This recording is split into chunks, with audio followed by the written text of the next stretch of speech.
गुरु जी के कोटि कोटि प्रणाम। खूब खुश रहिए, प्रसन्न रहिए। गुरु जी डीएनए में 3 ही है, पूरा फैमिली लेकर ही आया, तो आपका शरण में, आप तो सभी जानते हैं गुरु जी, इसीलिए आपका शरण में है। खूब प्रसन्न रहिए। सब लोग आंखें बंद करें, आप लोग एक बार हथेली पकड़ें एक दूसरे की, पति पत्नी।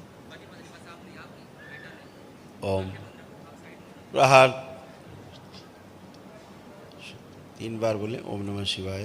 ओम नमः शिवाय, ओम नमः शिवाय, ओम नमः शिवाय। नेत्र खोल के अपने अपने बंधन खींचे 3 बार। ओम नमः शिवाय बोले। ओम नमः शिवाय, ओम नमः शिवाय, ओम नमः शिवाय। अब एक दूसरे को देखें कैसे भाव हैं पति पत्नी।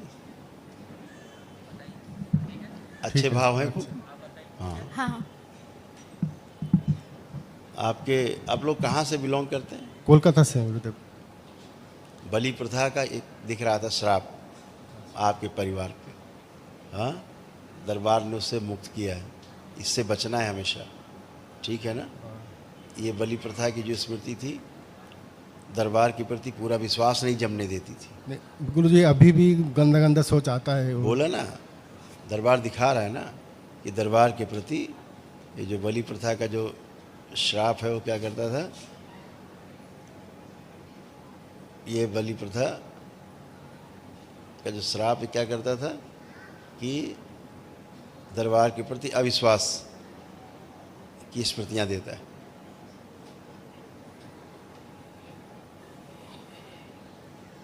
समझ रहे हैं ना? और इसीलिए बलि प्रथा के श्राप के कारण हमेशा सर्वाइकल के पास यहाँ कष्ट रहना और भारीपन बना रहना, ये बना रहता था, जो दरबार ने अब हटाया है। अब आप घुमा के देखिए गर्दन, एकदम फ्रेश है, कोई कष्ट नहीं है। समझ गए? इसलिए बलि प्रथा से बच के रहना। शिवद्रोह की स्मृतियाँ थी और कामुकता बढ़ी रहती थी, काम वासना, ये उसी बलि प्रथा का दोष। समझ गए ना? और ये जो बलि प्रथा और जो बलि हुई आपके डीएनए में, तो आपकी पत्नी के अंदर आपके लिए अच्छे भाव नहीं आते थे। हाँ। बहुत खराब खराब भाव आते थे, बिल्कुल एकदम दुश्मन की तरह हैं। और आप इनको देख करके मन उच्चाटन होता था, आपको भी इनको देखने का मन नहीं करता था। तो ये सब गंदगी थी बलि प्रथा के दोष के कारण। तो बलि प्रथा का जो दोष है वो नष्ट हुआ है दरबार की कृपा से, माँ की कृपा से। माँ किसी की बलि नहीं लेती।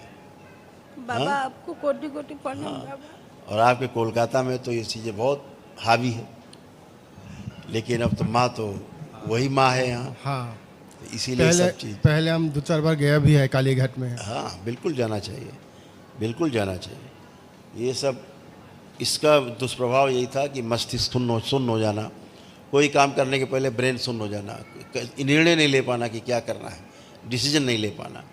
ये उसी बलि प्रथा के कारण होता था। लोगों से लड़ाई झगड़ा हो जाता था, जिनसे काम होना उन्हीं से विवाद हो जाता था, तो आपके काम रुक जाते थे, बिल्कुल नुकसान हो जाता था। तो जाते थे फ़ायदे के लिए, हो जाता था नुकसान।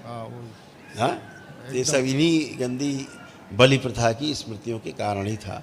आप उससे आज मुक्त हुए हैं, सभी लोग श्राप से मुक्त हुए हैं माँ के। अब आप खूब आनंदित रहिए, इससे बच के रहना है। माँ के खूब दर्शन करिए, लेकिन बलि से दूर रहना है। बलि देना है तो अपने दोषों की देना है, जो हमारे दोष हैं, जो हमें कमी है, माँ ये बलि ले लीजिए इसकी। हाँ, उसकी बलि देना है, अपने दोषों की बलि देना है, निर्दोषों की बलि नहीं देना है, दोषों की बलि देना है। इसके कारण हाथ पैर में सुन्नपन आना, तमाम कूल्हों के स्थान पे दर्द होना, यहाँ पे बैठने उठने में कष्ट होना। अब आप दोनों उठ बैठ के चेक करो, एकदम बच्चों की तरह बन गए हो, जैसे बच्चे होते 5 साल के, ऐसे हो गए हो। हाँ, ऐसे बन गया, घर में से ही स्वस्थ है, एकदम अच्छे, घर में से ही स्वस्थ। हाँ, अब एकदम सब कष्ट गया, सब गंदगी गया, इसलिए आप अच्छे। हाँ। अब माँ का आशीर्वाद मिला है, अभी तक माँ से श्रापित थे। बाबा मेरे यहाँ पे सर्जरी हुआ ना, तो स्वयं ये के हाथ शरीर थोड़ा मानो सूजन से। आता है हाथ पे। हाँ, अभी क्या है, अब दोनों हाथ उठाइए, करिए, अभी नहीं है। खत्म हो गया सब ये। हाँ, सब कष्ट गया, कुछ भी नहीं बचता। जो भी आपके मन में कष्ट रहता है वो भी सब निकल जाता है।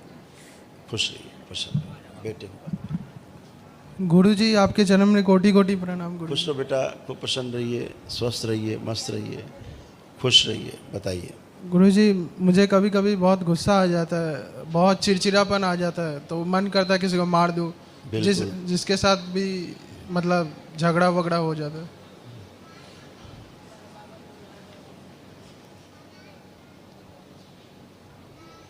देखो कैसे था, सूक्ष्म शरीर में आप कैसे थे, देखो आपको देखने में भी अच्छा नहीं लगेगा। सब उल्टा पुल्टा काम करना है। हाँ गुरुजी। ऐसे सिर उल्टा था आपका सूक्ष्म में, देख रहे हैं, कटा हुआ सिर, उल्टा सिर, बलि प्रथा का दोष। अब कैसा लग रहा है? अब वैसा नहीं हो रहा है गुरुजी, जब से वनडे की। तो आप दरबार की वैदिक प्रक्रिया किया आपने तो सब गंदगी चली गई। नहीं हमेशा अपराध कराने का मन, हाँ वो करने का मन होता था, जेल ले जाने वाली स्मृतियाँ सक्रिय थी और सिजोफ्रेनिक हो रहे थे, तो तमाम चीज़ें थी बेटा।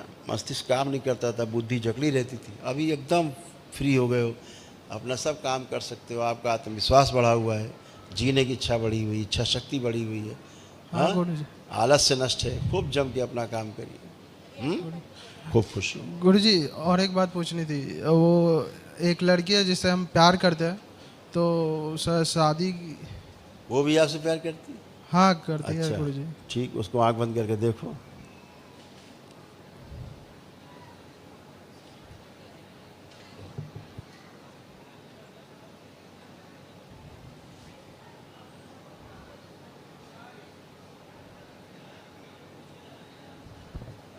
आंख खोल लो।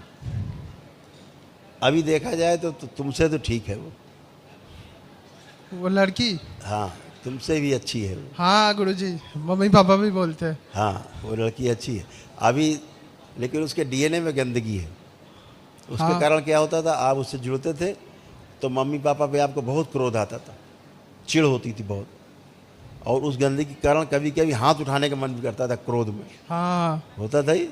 हाँ मम्मी को हाथ उठाने का मन करता बहुत था। तीनों में बहुत झगड़ा होता है बाबा।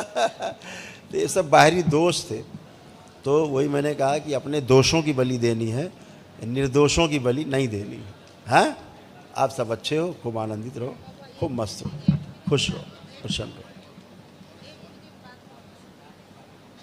हाँ बेटा, हाँ बाबा जी दांत में ना डॉक्टर बोले दांत निकालने के लिए।